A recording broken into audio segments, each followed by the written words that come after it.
Shalom Bapak Ibu, saat ini renungan yang saya ingin sampaikan, saya kasih judul, Jangan Biarkan Dia Bertepuk Sebelah Tangan.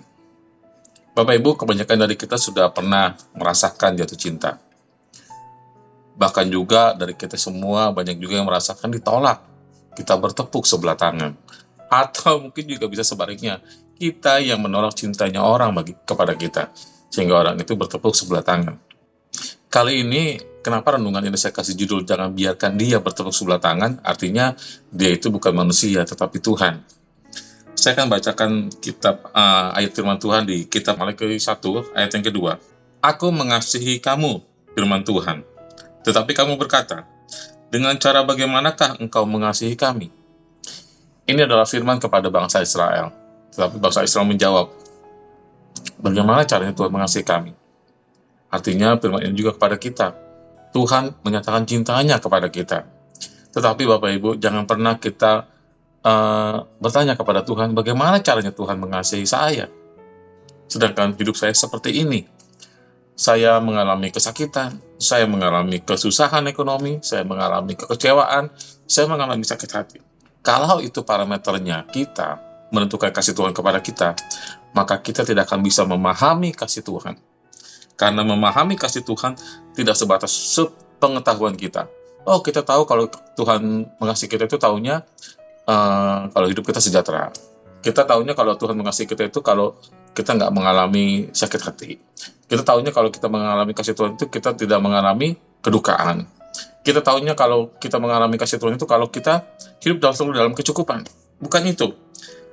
Untuk kita mengasihi Tuhan, untuk kita bisa membalas cintanya Tuhan, dan kita untuk memahami kasihnya Tuhan kepada kita, tidak cukup pengetahuan, tapi perlu hati. Sebabnya firman Tuhan bilang, kasihilah Tuhan Allahmu dengan segenap hatimu, jiwamu, dan akal budimu.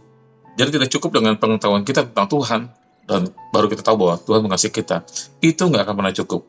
Tapi perlu hati kita untuk benar-benar mengasihi Tuhan. Tapi kenapa saya mengalami kesusahan, Pak? Kenapa saya mengalami hal-hal yang enak dalam hidup? Bapak Ibu, pengenalan akan Tuhan, pertumbuhan rohani itu sama seperti pertumbuhan, bisa disamakan juga dengan pertumbuhan tubuh jasmani kita. Waktu kita masih anak-anak, apa-apa kita akan selalu dibantu oleh orang tua kita. Waktu bayi menangis, bayi buang air kecil, buang air besar, itu mau kapanpun, mau siang, pagi, malam, itu pasti orang tua akan bantu. Pasti akan dibantulah pokoknya. Nggak akan dibiarkan dan nggak akan juga dimarahin. Tetapi kalau kita sudah bertumbuh menjadi remaja, sudah saatnya kita mulai melangkah dengan kaki kita sendiri, tidak dituntut lagi.